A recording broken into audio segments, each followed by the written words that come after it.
Journeys into American History. From the Radio Memories Network. Journeys into American History. The story of the American progress told as drama is as absorbing as fiction. Each week we will explore American history as told by the early radio programs from the 1930s and the 1940s. This week's radio program is from the Cavalcade of America from January the 15th, 1936. The year is 1729. Buildings and Architecture. The Cavalcade of America.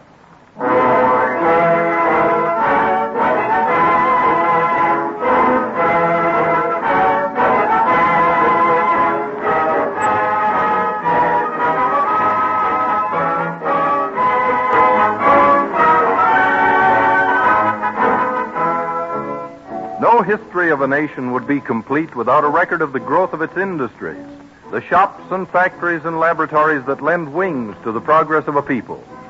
Such an enterprise is DuPont, one of America's earliest.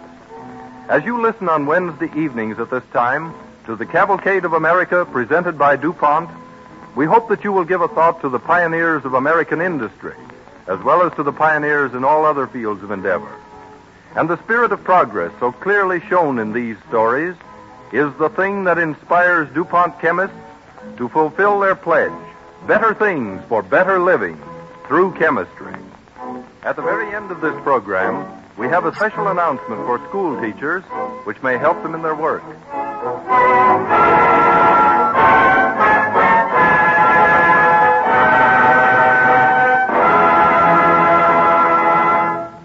This evening's first story begins in the early 18th century in colonial America. Our cavalcade orchestra plays an English dance which is characteristic of that day. The country dance from the Nell Gwynn Suite by Edward German.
of the American cavalcade march the direct lineal descendants of the great builders of the world.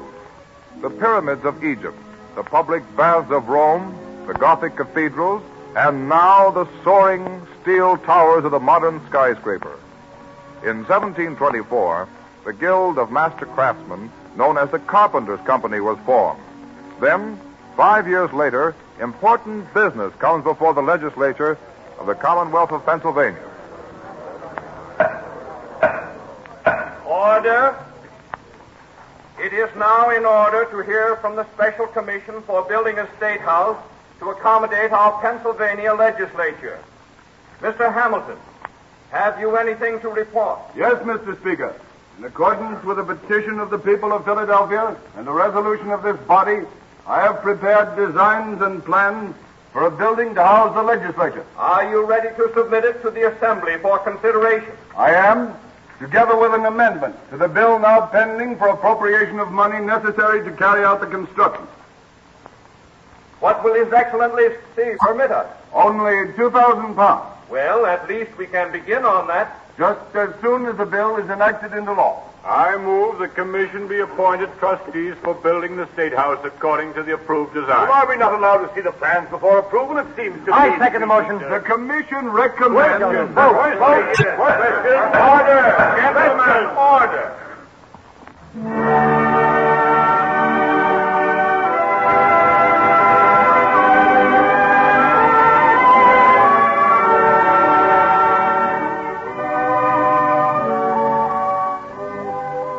On May 10, 1729, the law was enacted authorizing the construction of that group of stately buildings in Philadelphia, later known as Independence Hall.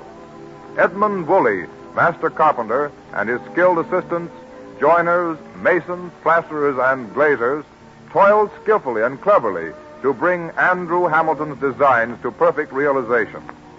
But not until 7 years later is the new State House far enough advanced to begin playing its celebrated part in the history of our nation. Autumn, 1736.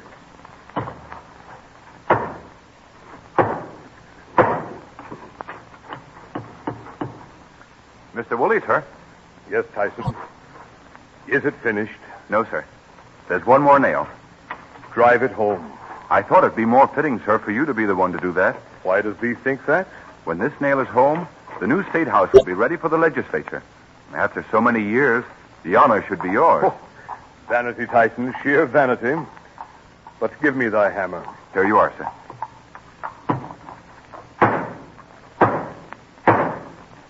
There.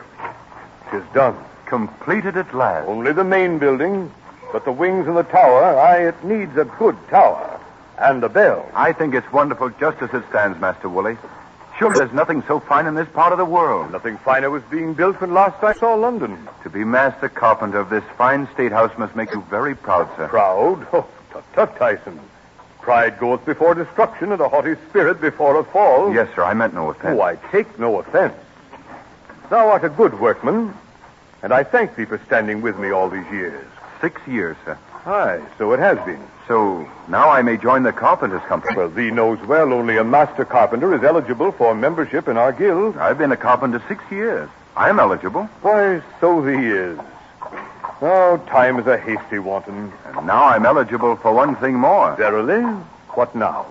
For the hand of Miss Prudence. What? Why, my daughter's only a child. Besides, I've set my heart she'll wed with only a master craftsman. But, sir, now I can be a master. And thee owns the land here. And thee is not one of the Society of Friends. I'm afraid not, sir. But I own land in England. I like thee well, Tyson. But I could not consent to see Prudence go back to England. Or marry out of meeting. But surely, sir, unless there is someone else that... But it would seem there is. Yonder she comes now with young Coleman. Bob Coleman. Why, he's an iron worker. Aye, but a master craftsman and one of our friends' meeting. Good morrow, Father. How does he today? Prudence, child, I do not think it seemly for thee to be here. Soon there'll be a great crowd of people coming to watch the first sitting of the legislature here. Their first assembly in thy building, and thee expect me to stay away? Oh, Father, I hope I have more duty to thee than not see so good a sight. Tut, Prudence, I fear the duty is to thine own curiosity. How does thee, Robert? Oh, well, I thank thee. Thee knows Tyson. Oh, we've met before. Your servant, sir. We're just in time, Robert. Here come a lot of people. Oh, how bright they look, all silks and satins. Tut, Prudence. Well, Mr. Woolley, sir. I see you are ready for us in time. Yes, friend Hamilton, I hope the legislature prospers well in this new meeting place. I hope our laws are as good as our designs. Well, our work is honest and our materials sound. It ought to grace this fair province many years. Look here, Benjamin. Yes? Look at these hinges on the doors. They are uncommon handsome, are they not? They are more, Mr. Hamilton. They are uncommon strong. This Pennsylvania iron will make more than hinges. I do not follow you, Benjamin. We may not live to see it, but someday buildings will be made of iron. And wood and brick will only be the ornaments of them. Benjamin, you think too much. Come along in. The members are taking their place. Who were those men, friend Tyson? Mr. Andrew Hamilton, Speaker of the Assembly. Whose designs father and thee made into this fine building? Yes. And who was that man who talked of iron? Thee heard him praise my work? Bah, he trades in words. He is a printer. He's a clerk of the Assembly, a Bostonian called Benjamin Franklin. I would like to talk with him. I would they'd rather talk with me. Come, children, let's go in. This is an important occasion. There will be many words spoken today. Will thee sit by me, Prudence? No, by me if you would see better. We Carpenters had first place here today. I'll sit between thee both, behind my father. The Assembly of the Province of Pennsylvania will please come to order.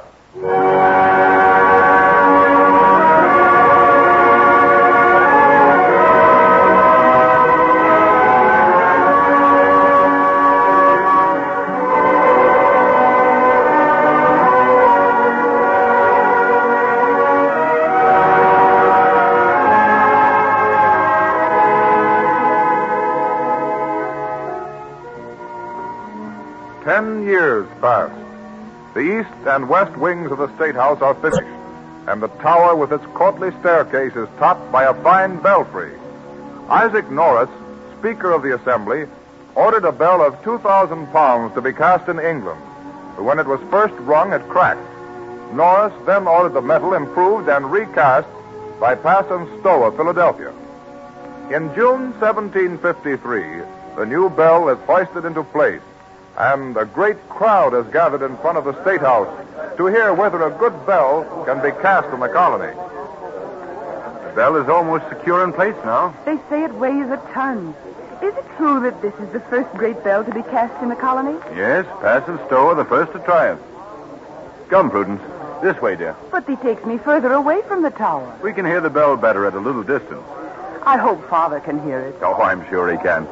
I remember years ago he said there'd be a tower and a bell someday. Oh, it makes him happy to know the State House is finished at last. Yes, it would have made him happier if you had married Coleman instead of me. Nay, John. He's pleased now that he owns land here and comes to our meetings. Well, as iron-making friend Coleman says, our colony is truly a melting pot. Those are strange words friend Norris had cast on the bell. What were they? Proclaim liberty throughout all the land unto all the inhabitants thereof. It's from the Bible, Leviticus 25:10. Isaac Norris is a very pious man. Perhaps he thinks he's a prophet. Oh, they're making signals from the belfry. The bell must be in place. We have a good view from here. Look.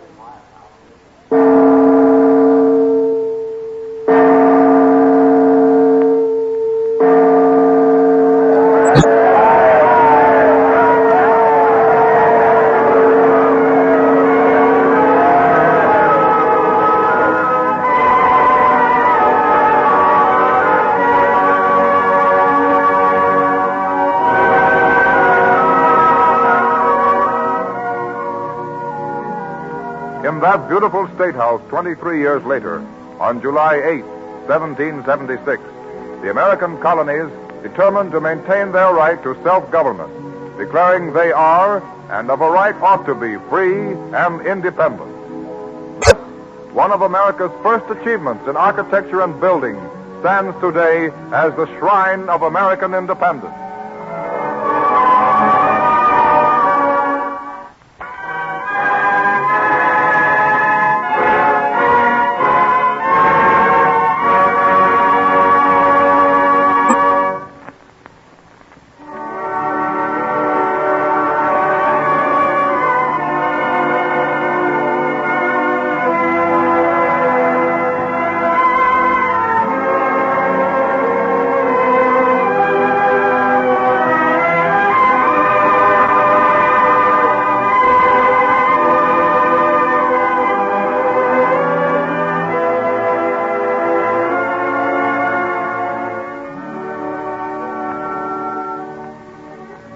Americans are the greatest builders of modern times.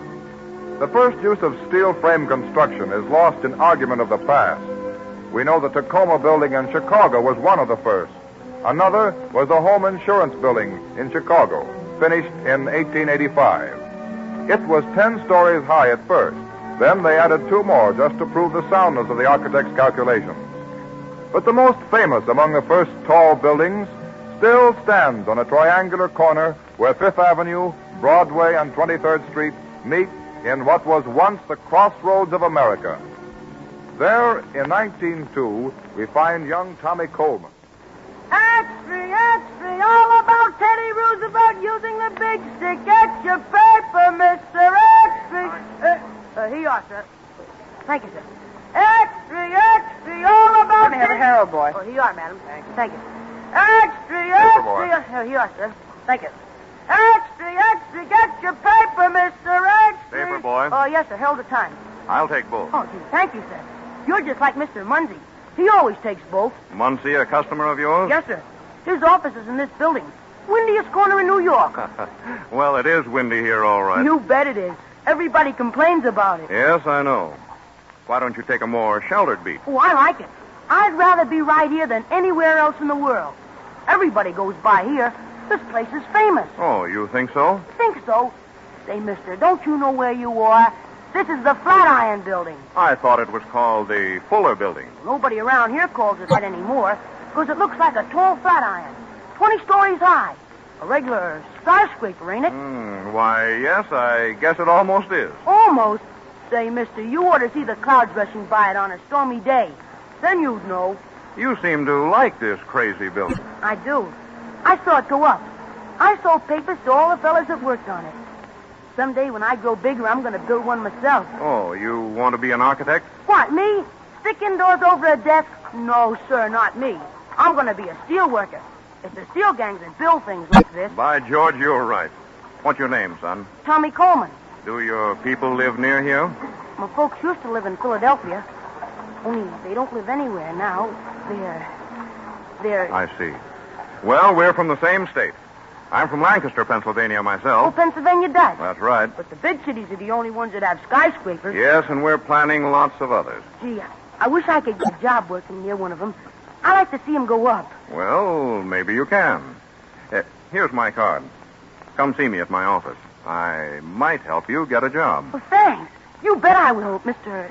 Dingleberg. That's right. Oh, you're an architect. Yes. Do you know much about skyscrapers? Not much yet, son. I've only worked on one tall one. But there's only the... Say, did you build the Flatiron Building? Well, I used to think so, but maybe now I'd better say I just planned it. You thought of it and figured it all out.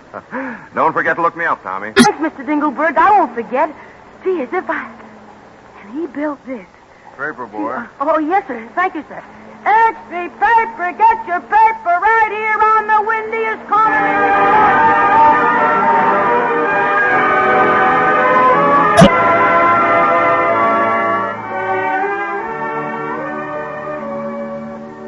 As the years went on, young Tommy Coleman became a steel worker, caught hot rivets in a bucket high above the sidewalks of New York.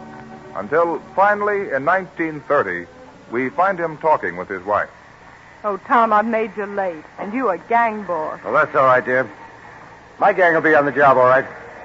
Now, you go on home and take it easy. But my job. Well, you telephone them you can't come back. But I can't quit my job. Well, you've got to quit it, dear. The doctor said you couldn't work another day. Now, no more talk. I'm late, darling. You will go home, won't you? Yes, Tom. If you'll feel better about it. Oh, I will feel better. The doctor says you're sick, Mary. You've got to take it easy. I hate to scare you, dear, but, gee, I don't know how I'd get along without you. Is it as bad as that? Yeah. Gosh, how that building does grow. More than a story every day. What are they going to call it? The Empire State. It'll be tall as any of them, won't it? Oh, it'll be much taller. It'll be the tallest building in the world. And I'm helping to build it. Well, here's the horse, dear. I got to go up with the next load. Good luck, Tom. It'll be okay if you do just as I tell you, darling. Go on home and take it easy. I will.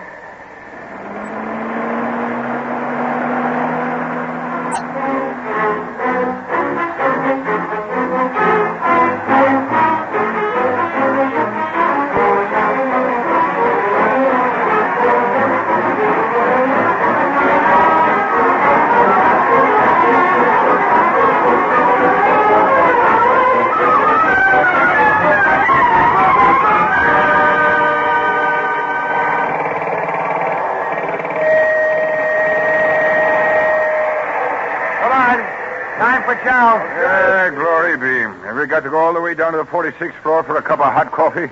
No, they got a cafeteria now on the 64th. But we only put that up the day before yesterday. Well, keep your eye on it, buddy. Maybe Al Smith will have an office there by Monday. Remember when we ate in the first shack? The cafeteria, as the boss calls it.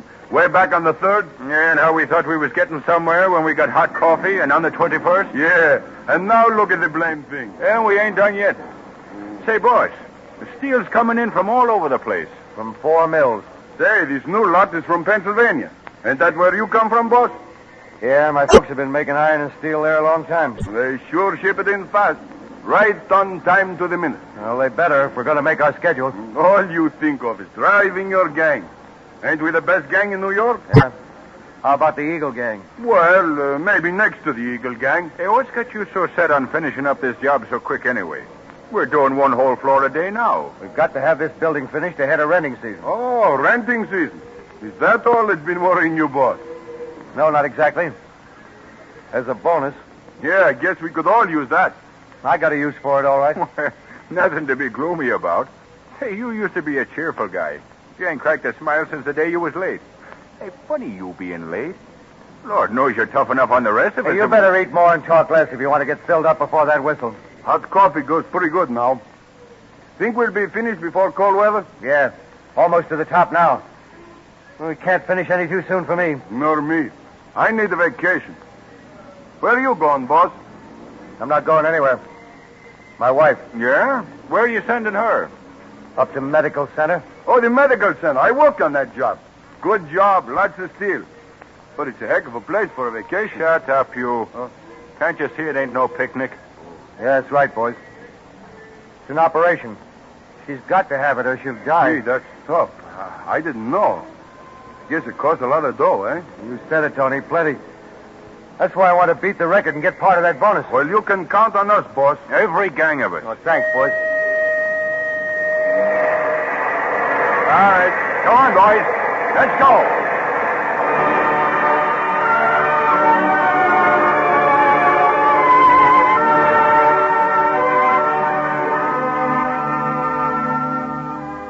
Up they went, 1 story a day, until near the top they reached a speed of 14 stories in 10 days, with the stoneworkers and bricklayers only a short distance below them.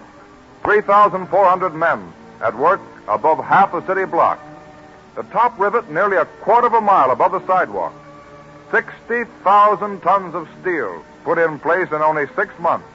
102 stories high, a record for all time. The rivet gangs and their bosses deserve their reward for work well done. But for Tom Coleman, it means an anxious vigil at the New York Medical Center. Nurse, Yes? will it be much longer? Oh, it hasn't been long. Seems long to me. I think they're bringing her out now. Oh. Well, Doctor. Doctor. Oh, you mustn't go in. Oh, but I gotta go in. Wait here, please. It might be fatal. All right. I'll wait. They're going to take her back to her room. Can I see her as she goes by? Yes, but stand back, please. They're bringing her out. She looks so still. She's still under the anesthetic. Was the operation all right? The surgeon's in the operating room. You can ask him. You mean I can go in there? Yes. Doctor. Doctor. Yes? My wife, will she live? Of course she will. The operation was a success. In time, she should recover full health. Oh, say. Yeah, that's great, isn't it? Thanks, Doctor. Thank you. Excuse me, please. Oh, look out, look out. Don't bump into that tray of instruments. Oh, I'm sorry. Perhaps you'd be interested to see the instrument that did the trick. This one. You mean that little knife? That's the thing that saved my wife? Yes. New technique, especially for this delicate operation. Oh, I see. Do you mind, can I see it? Certainly, but be careful. Yes. This little gadget. Look, will you? Doggone it, it's made of steel.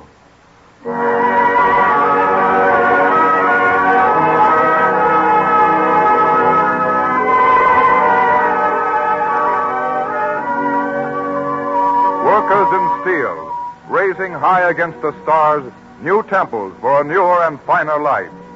Brave, hardy men with a noble heritage. Builders of an empire in the sky. Builders of steel tools to cut our way into the secrets of the future. Builders of steel, we salute you, heroes of the American cavalcade.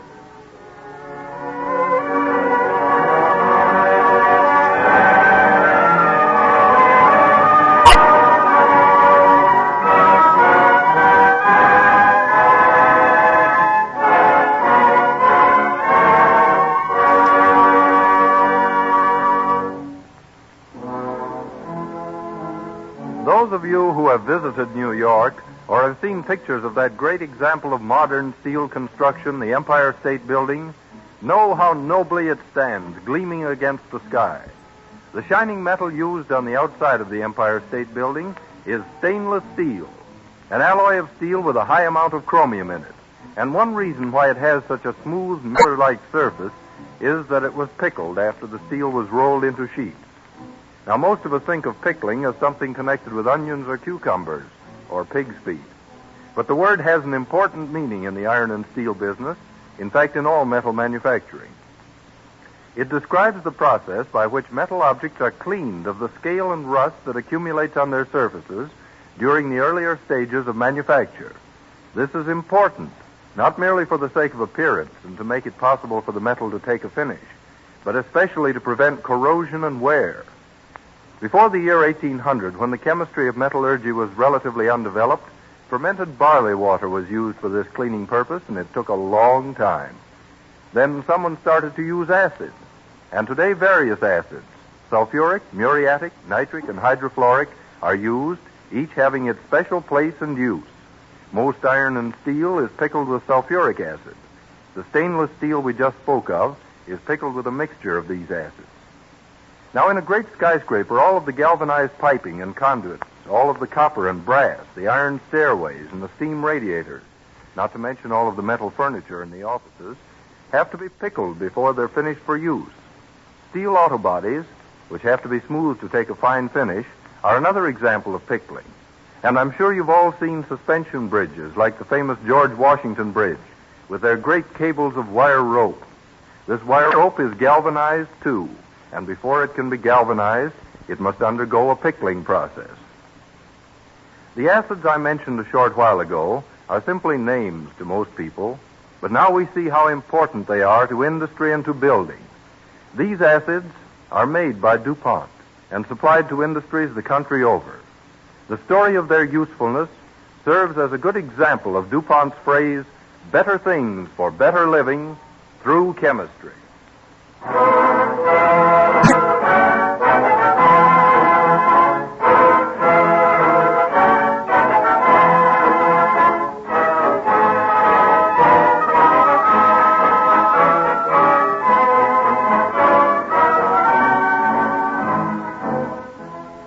Now we have a special message for school teachers. So many teachers of history and English and dramatics, as well as principals of schools, have written us about the interest they and their pupils take in the Cavalcade of America and how helpful the programs are in connection with classwork in these subjects, that we shall call attention from time to time to forthcoming broadcasts. Next week's program, entitled Speed of Words, deals with the progress of communication from the days of clipper ships and the Pony Express to the present day of radio. We urge teachers to recommend it to the students. Next week, at this same time, the Cavalcade of America, presented by DuPont.